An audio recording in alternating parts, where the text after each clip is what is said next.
the law last month that if they don't sell it, then in the next 9 months from then, which is about a little over 8 months away, TikTok may go away. So you might as well get your fix now.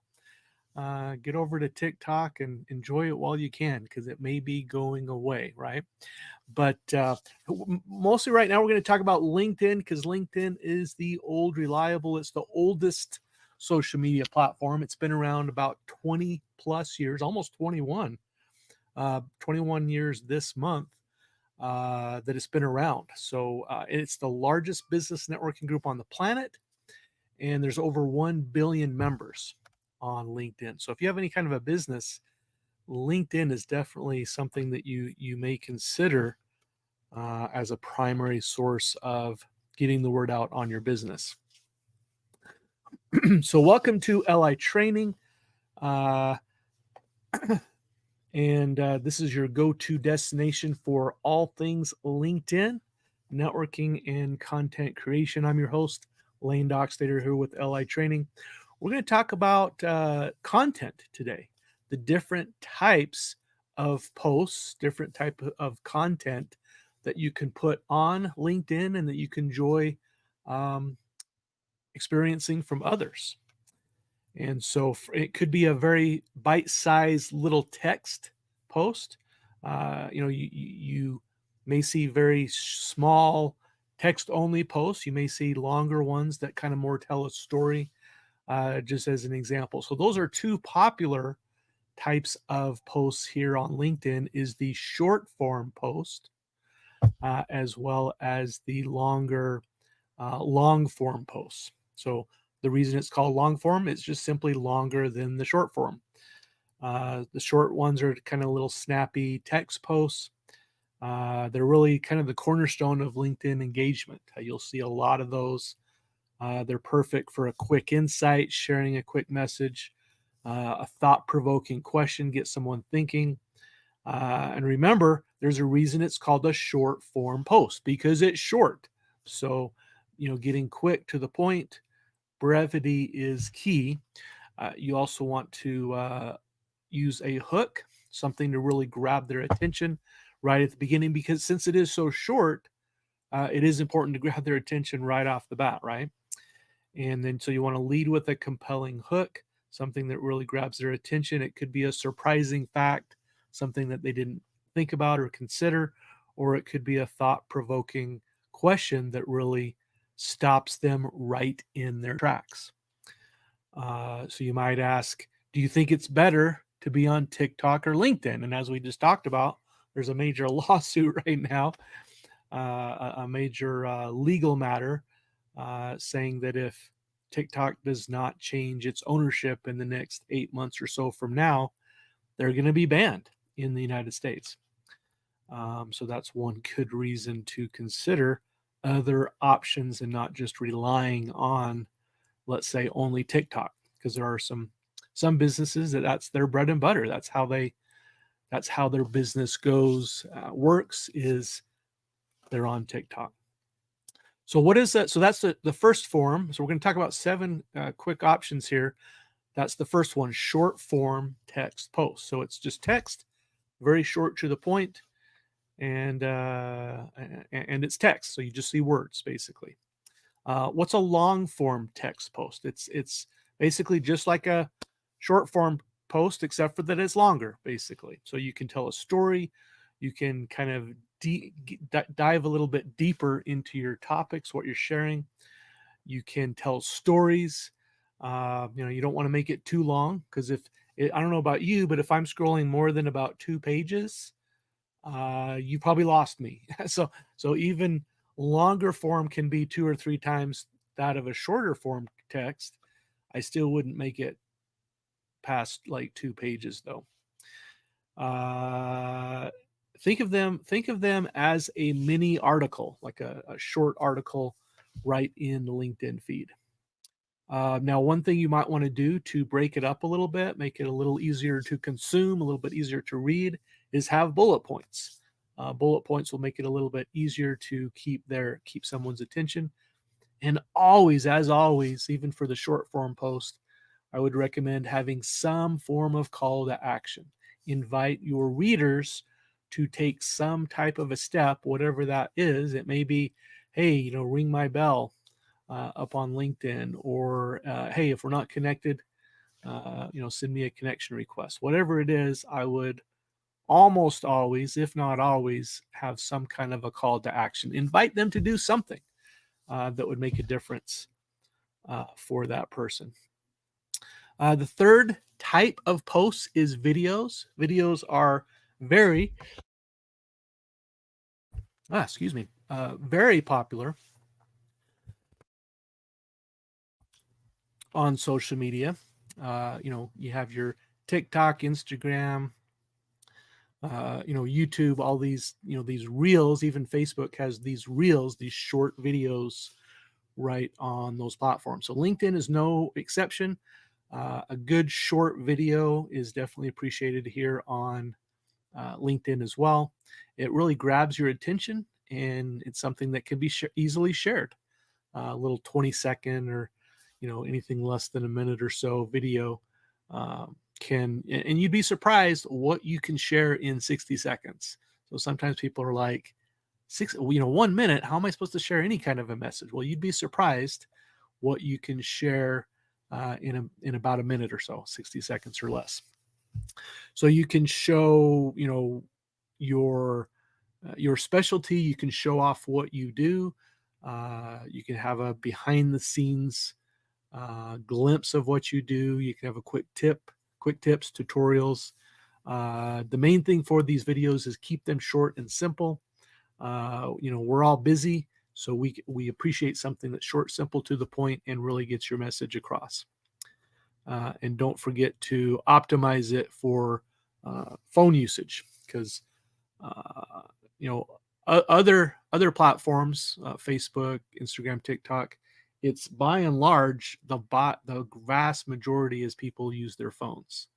But with LinkedIn, it's more closer to 50-50. Every once in a while, the numbers flip around a little bit, but it's close to 50-50 as far as a lot of people use a laptop or desktop. It's probably, last I heard, it's actually probably more. It's probably more 50-50 now. But as far as someone that uses a laptop or desktop versus a phone, LinkedIn is a little bit different from some of the other platforms. So a lot of people do use a computer with their business, and so they do check LinkedIn that way. So just be aware, though, that on your videos, you want to make sure that it's something that can be used for both laptop or desktop and cell phone use. Polls. Polls are number 4. Now, what is an advantage of a poll? Well, it's something that's very short and to the point. So someone doesn't have to spend a whole lot of time on it, but they read what the poll's about. And quite often people will actually participate in the poll. So, you ask a question, and then usually you have about 4 different answers, and people can choose. So this is great because you get to know. It's a great way to get feedback from people that you're connected with. So you can ask them a question, and quite often they will answer that question and give you their opinion. And that's one thing that people like to do. If you ask people, hey, will you give me your opinion on this? A lot of people are willing to do that.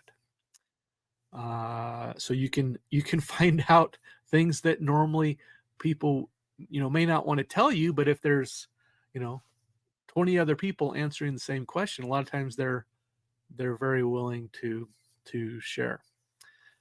So you can get their opinions. You can do market research that way, and you can simply engage and get participation from your followers, from your connections, in a fun and interactive way.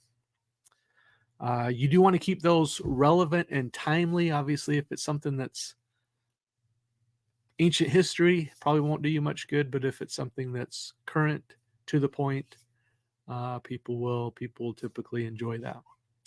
How about a live video or audio event? So one of the popular things that came out just in the last couple of years is audio events. So this is a great way for people to, you don't have to worry about if you're If you're in your bathrobe or something, you don't have to worry about it because it's just you can't see anybody, so you don't have to worry about it if you're in your bathrobe or something. But you can hear everybody. You can call people up on the stage. It's to really have a discussion and get other people involved in the discussion. Live video, kind of the same thing. You can video like what I'm doing right now, or you can have a participatory one. What say that three times fast, right? Where you can invite people to participate in the chat on a live video as well. And so, but the thing about it is, you have a live event. A lot of times, you'll want to promote it in advance, and be aware that LinkedIn does allow you to send out 1,000 invitations. So you can invite 1,000. Typically, how it works is you send out 1,000. You may get 50 to 100, maybe 20% of those people actually end up showing. That's kind of what I've seen the numbers typically can be, and it depends on your event and how you're promoting. You invite this many people say they're going to come, and then this many people actually attend. So just be aware of that. So you'll want to send out, I do recommend sending out 1,000 invitations. There's different ways to do that. Up to 1,000 invitations. Additional people can come. Some people may not see it or let you know that they're going to be attending in advance, but they'll show up at the last minute. They'll just get a notification on LinkedIn, a little message saying, "Hey, Lane is doing a video, or you're doing a video, or audio events." They can just click on your event and join right away that way. But the nice thing about scheduling in advance and inviting people is they can, so that you get an idea of how many people will attend. But just realize it always shrinks, right? However many people say they're going to come in, life gets busy, and you can still have a great event and get a good idea of who are likely to show up for your event. So that's number 5. Number 6 is LinkedIn carousels. Great. They're almost like a little PowerPoint. The one thing about videos, if you have any kind of a video, if you go faster than what people are used to, they may not quite catch everything. There's some people that you might go too fast for them. Other people, you might be going too slow. Maybe you're dragging things. So the one nice thing about Excel, because it's similar to a PowerPoint, people get to swipe it with their mouse on a computer. They can swipe it. In other words, they can read it. They can go through it at their own pace. So that's one nice thing about a carousel, is they decide when they want to go to the next page. It's almost like a book, going from page to page to page, but it's simple. You can have, plus you can have pictures in there, words. You can set it up however you want. One of the things is you want to make the most of each slide. I do recommend having some pictures along with the words, and encourage people to participate, enjoy your carousel. It's a great way to tell a story. It's a great way to have guides, like something that's step by step, because as people, maybe they read, I don't know if you're like me, sometimes I'll read something fairly quickly. I go to the next page and then I'm like, I better go back through and read that again. I don't think I quite understood it as well as maybe I thought the first time around. And so that's one nice thing. Again, another nice thing about a carousel is you can go back to that page, make sure that you get what you got. So newsletters, LinkedIn are very powerful. They let you tell your story, add valuable content on a regular basis, helps you to put across that you are a professional. It gives you an opportunity, professional, to share news, insight, some of the ideas from your blog posts and articles.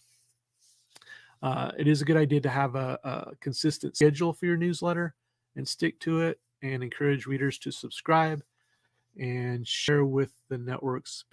Share your newsletters with other people outside of your network. So that is the 7 main types of LinkedIn posts or form posts, long form posts, short form videos. You can do long videos, but who has time for that? Polls, that's a great from your connections here on LinkedIn. Live audio and video events, LinkedIn carousels, kind of like a story, and then newsletters. So those are 7 of the top types of LinkedIn content. Feel free to put in the comments, is there another content that you prefer or that you like or that you feel is effective? Feel free to put that in the comments or any feedback or comments that you have. This quick review will give you some ideas, maybe some types of content that you haven't done before or you haven't done for a while. And so it gives you a chance to really resonate with your audience, your connections, and gives them a chance to engage. It's always a good thing to ask questions. So what is your let me ask you this: what is your favorite type of LinkedIn content? Please comment below. And I was going to share this quick video on the way in, but I'll share this going out here. We'll just wrap up here. I'll just wrap up with this quick video here, and then we'll end it off. Here we go.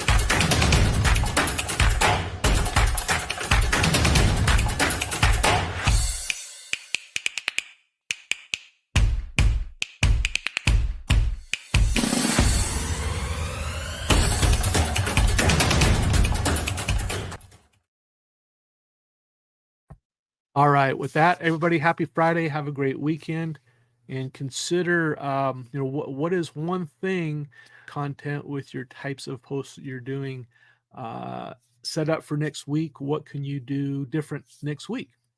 Please comment. Have a great weekend. And again, it's Lane Dockstader, LI Training.